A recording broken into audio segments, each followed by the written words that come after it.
Hello, everyone. I'm Paul McKinney from the Carbon Trust. I'm delighted to be able to present to this conference today on such an important topic. I'm joined by my colleague, Andrew Moore from the Jacobs, and he's the technical lead for the Industrial Energy Efficiency Accelerator program, which we're going to tell you more about, and tell you about some of the work we've been doing accelerating innovation in the UK industrial sector, with an example from the cement sector. So the UK has a stated ambition to reach net zero by 2050. And obviously to achieve this, transitions needed across the economy. But skipping over sort of transport and power and all the things that need to be done in buildings, even within business and industry, there's 25% of emissions.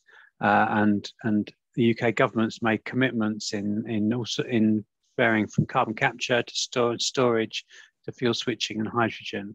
But all of these things will be cheaper and more effective if we can reduce energy use first, and make the overall challenge simpler.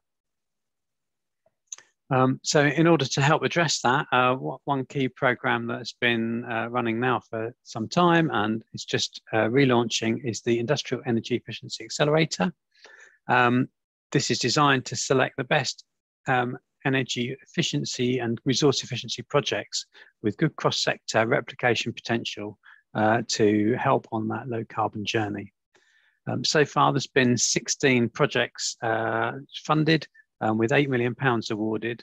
And the next phase is now open for submission of ideas and applications with grants available of £150,000 to £1 million, typically about 50% of costs. And all of that will the projects we're hoping will reduce carbon, help with competitiveness, and then unlock investment in some of these technologies. So this just gives an idea of some of the technologies and sectors that have been supported in the first phases of the project. And there's a really wide range, which is really good. And they vary from quite basic things like processing animal byproducts with crushers and centrifuges through to really high-tech solutions using graphene oxide nano coatings applied to filtration systems in industrial laundries to allow heat recovery and water recovery. Some of these are some are specific to cement industry, and some are relevant to cement as well. So, for example, we're developing or funding the development of a compressed air system using liquid air to even the supply of to match demand for compressed air and supply efficiently. That's going to be demonstrated at a cement works in the UK. And then there are various heat recovery and waste reduction technologies that would also be relevant in the sector. And details of all of these projects are available on the IEA website. The third phase of the IEA has just opened. In terms of projects that are eligible, they're basically projects that are looking to reduce energy and or resource use, ultimately leading to a reduction in carbon emissions. The requirement is that energy or resource efficiency is achieved at the production stage, so it's in the production process rather than, say, distribution or the end use of the product. And we're looking for not just for good technologies, but those that can really have good replication potential, good commercial potential, and can scale up and make a big impact.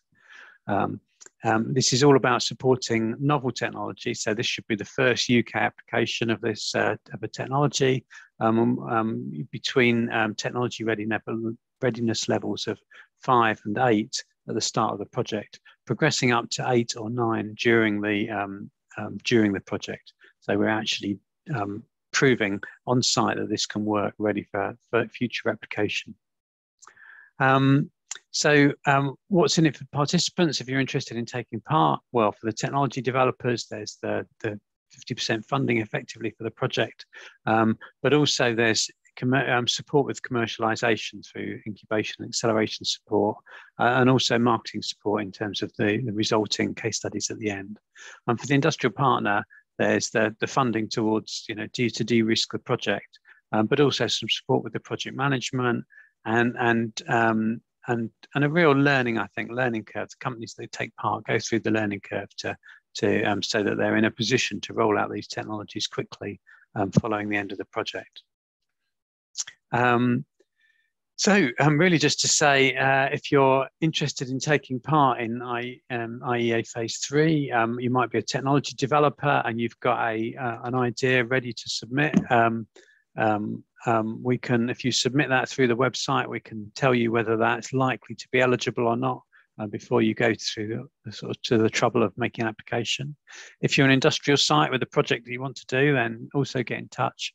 Or maybe if you're an industrial site that in the UK that's interested in taking part but doesn't yet wants to know about what technology ideas are out there, then register with us, because we're trying to do some matchmaking of technology providers with industrial end users to sort of create projects as well. So I'm just going to now hand over to my colleague Andrew Moore, who's going to tell you a bit about one of the projects that we've been doing specifically in the cement sector in the UK. Thanks, Paul. So I'm Andrew Moore from Jacobs, and I'm the technical lead on the Industrial Energy Efficiency Accelerator. So the Mineral Products Association's published its concrete and cement industry roadmap to beyond net zero. Low carbon cements and concretes are forming a significant pillar of the roadmap, and I'm about to introduce a project that the Industrial Energy Efficiency Accelerator programme has supported the MPA in delivering. So the project led by the MPA is for low carbon multi-component cements for UK concrete applications. It's been supported by Hanson Cement, who have supported the initial development, testing and preparation of the cement blends. Building research establishments, BRE, have undertaken full validation tests for the programme, and Forterra Building Products, who have designed and cast the retaining walls. And although not a project partner, the project has been well supported by Align, a construction delivery partner on a major UK infrastructure project where they've hosted the demonstration. So the project's building upon the already existing good work that's been undertaken to reduce the emissions associated with concrete and cement. Currently, it contributes 1.5% of UK carbon emissions. However, that's already 50% lower than 1990 levels due to the progress made. So here, currently the UK standards only allow for a single component substitution, so one of fly ash, ground granulated blast furnace slag, or ground limestone. So the project aims to undertake the development, testing and demonstration of including ground limestone alongside either the fly ash or GGBS, and therefore create a multi-component cement. The addition of the additional ground limestone allows for greater substitution of clinker. And obviously, finally, alongside and through the evidence that's gathered through the programme, the opportunity to look to have the revision of UK standards to include for multi-component substitution. So the project comprised of 3 phases: the development phase, which is the designing and optimisation of the multi-component cement, which Hanson supported through their laboratories and allowed for initial optimisation of the blends. Validation testing has been carried out over a 2-year period at BRE, and the photograph here being, as you'll recognise, slump test, which was seen recently during a site visit. Obviously, there's wider validation testing being carried out, be it strength tests, sulfate resistance, carbonisation, and freeze thaw, so a full suite of testing. And then finally, the demonstration phase. This is where the multi-component cement blends have been used to manufacture and install precast retaining walls at a demonstration site on a UK infrastructure project. And here you can see that 7 variations with different proportions of clinker, fly ash, GGBS have been taken forward and cast into the retaining wall, shown in the picture here, and you can see the variation of colour clearly due to the varied components. So savings from the adoption of the revised multi-component cement is expected to be around 8% across the UK cement sector. That's potentially a 40% reduction in carbon compared to traditional alternatives, and that this could rapidly replace the use of Portland fly ash cements.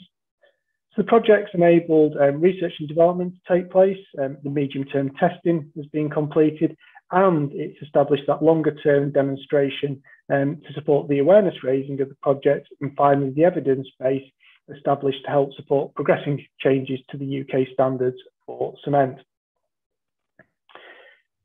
Thank you for listening. I hope that the presentation from Paul and myself helps explain the IEA and one of the projects that's being deployed.